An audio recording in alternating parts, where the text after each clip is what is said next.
काका अपनी ईमानदारी और नेक स्वभाव के लिए पूरे गांव में प्रसिद्ध थे। एक बार उन्होंने अपने कुछ मित्रों को खाने पर आमंत्रित किया।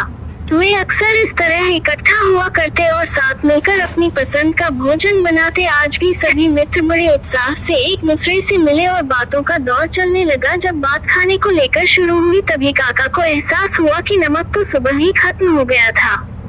काका नमक लाने के लिए उठे, फिर कुछ सोचकर अपने बेटे को बुलाया और हाथ में कुछ पैसे रखते हुए बोले, बेटा जा जरा बाजार से एक पुड़िया नमक लेता आ। जी पिताजी, बेटा बोला और आगे बढ़ने सुन काका बोले, ये ध्यान रखना कि नमक सही दाम पे खरीदना, ना अधिक पैसे देना और ना कम। बेटे को आश्चर्य हुआ।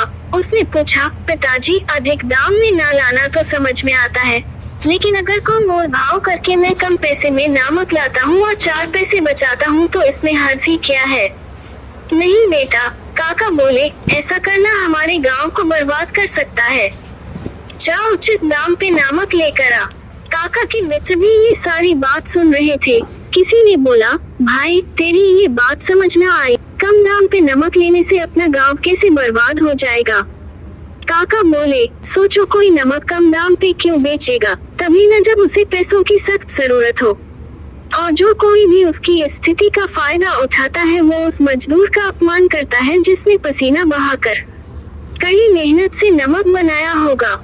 लेकिन इतनी सी बात से अपना गांव कैसे बर्बाद हो जाएगा। मित्रों ने हंसते हुए कहा, देखो मित्रों, शुरू में समाज के अंदर कोई बेईमानी नहीं थी, लेकिन धीरे धीरे हम लोग इसमें एक एक चुटकी बेईमानी डालते गए और सोचा कि इतने से क्या होगा, पर खुद ही देख लो हम कहाँ पहुँच गए हैं।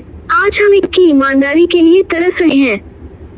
फ्रेंड्स, पाउलो कोएल्हो की पुस्तक the devil and miss prim एक अंश से प्रेरित ये कहानी हमें छोटे छोटे मसलों में भी पूरी तरह ईमानदार होने की सीख देती है और हमें दूसरों के प्रति संवेदनशील होना सिखाती है। अपनी डे टू डे लाइफ में हम बहुत बार ऐसा व्यवहार करते हैं जो हम भी अंदर से जानते हैं कि वो गलत है, पर फिर हम ये सोच कर कि इससे क्या होगा अपने आप को समझा लेते हैं और गलत काम कर बैठते हैं और इस तरह सोसाइटी में अपने हिस्से की बेईमानी डाल देते हैं।